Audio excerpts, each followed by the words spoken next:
Toto videjko je pre tých z vás, ktorí sa chystáte do Talianska autom poprvýkrát, alebo ste už veľmi dlho v Taliansku neboli a chcete sa ľahšie zorientovať na diaľniciach bez zbytočného stresu z nepoznaného. Taliansko má pred vstupom na diaľnicu mýtne brány. Je to rovnaké ako v Chorvátsku v princípe. Majitelia mýtnych krabičiek, elektronických boxov, ktoré sa volajú Telepass, cez bránu len prejdú. Samozrejme cez bránu označenú nápisom Telepass. Vy však, ak tadiaľ pôjdete, pravdepodobne nebudete mať mýtnu krabičku a preto si pri vstupe na diaľnicu všímajte nápis Biletto, teda lístok, a berte sa do prúdu, ktorý má tento žltý nápis Biletto.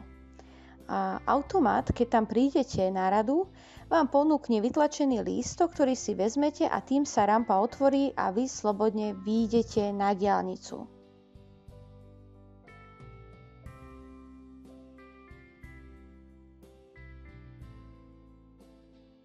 Spokojne sa veziete diaľnicou, až kým nepríde váš čas ju opustiť. Tam sa dostávame zase do viacerých možností prúdov, do ktorých sa môžete zaradiť. Prúd pre Telepass a prúd pre karty si radšej nevšímajte, ale venujme sa možnostiam, kde sú zobrazené peniaze, a to sú dve možnosti. Jeden je obrázok peniaze plus ruka. To znamená, že túto bránu obsluhuje človek, ktorému vydáte peniaze a lístok, on vám vydá, otvára bránu a vychádzate z diaľnice. Pri niektorých výstupoch ale táto možnosť nemusí byť, alebo nemusí byť práve otvorená. Potom odporúčam vybrať si takú možnosť, kde sú zobrazené peniažky bez ruky, prípadne peniažky a karta. V takom prípade prídete na miesto, do automatu vložíte váš lístok, ktorý ste dostali pri vstupe, automat vám ukáže sumu, ktorú máte zaplatiť a vy ju platíte. Môžete platiť bankovkami, mincami, prípadne aj tou kartou, a to si ešte povieme o tej karte, ale dávajte pozor na to, že na jedno miesto sa platí bankovkami, na iné miesto sa platí mincami a na iné miesto samozrejme tou kartou, ale je to tam všetko pekne zobrazené, pekne nakreslené. No a ak náhodou nezaplatíte presne, tak vám samozrejme automat vydá peniaze a otvára bránu. K tej platbe kartou, takú moju osobnú skúsenosť, je možné, že vy s tým problém nemusíte mať, kľudne to vyskúšajte, najmä ak tam je možnosť tam potom platiť bankovkami. Ja som išla iba do možnosti, kde bola iba karta, neprešla mi, lebo som nemala kreditnú kartu, mala som iba obyčajnú kartu z banky. Možno to bolo tým, neviem, ono to na mňa začalo hovoriť taliansky a už som sa potila, 4-krát mi to zhruba zopakovalo. Potom mi to vytlačilo taký lístok, kde bolo napísané, cez akú aplikáciu a stránku mám zaplatiť pod akým variabilným symbolom koľko peňazí za to použitia diaľnice. Otvorila sa mi brána, keď som si ten papier zobrala a mohla som výjsť. Čiže vyšla som bez zaplatenia s nejakým papierikom.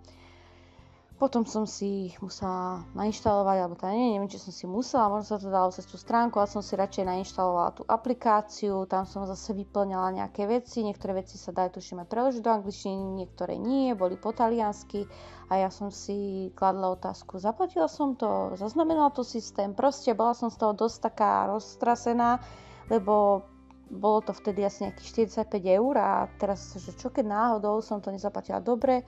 Prvých 24 hodín ma to nechcela ani pustiť zaplatiť, že až po niečo v zmysle, že až po 24 hodinách to najskôr môžem platiť, lebo to systém ešte nemal v sebe, alebo čo.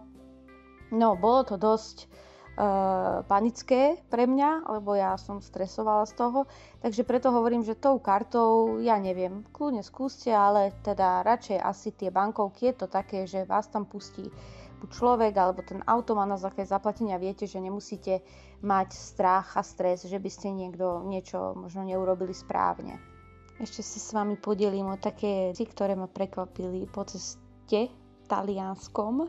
Boli benzínové pumpy, najmä tie mimo diaľnic v tých bežných mestách, ktoré fungovali často len samoobslužne, alebo mali napríklad v nedeľu boli len samoobslužné alebo mali stojan pre samoobslužné a pre klasický chod, s tým, že tá samoobslužná tam pohonné hmoty vyšli aj o nejakých 20 centov na liter menej, ako keď ste išli otravovať niekoho s platením dovnútra. To ma tak prekvapilo, lebo zase som sa niekde dostala na benzínku, kde sa vôbec nedalo inak zaplatiť len samoobslužne. V takom prípade tam musíte dávať tú kartu do toho stojanu, samozrejme pred tankovaním, nie po.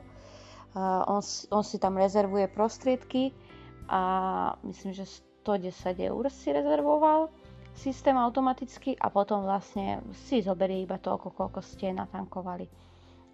To bolo také prekvapujúce, ale dúfam, že som vás nejako nevystresovala. V skutočnosti to nie je nič náročné a keď už tam budete, tak už proste sa veziete a už vám buď niekto pomôže alebo nejako z toho vyváznete. Čiže netreba sa báť, nie je to veľký rozdiel od toho Chorvátska a hlavne teda cestujte s radosťou a užívajte si Taliansko. Majte pekný deň a ahojte.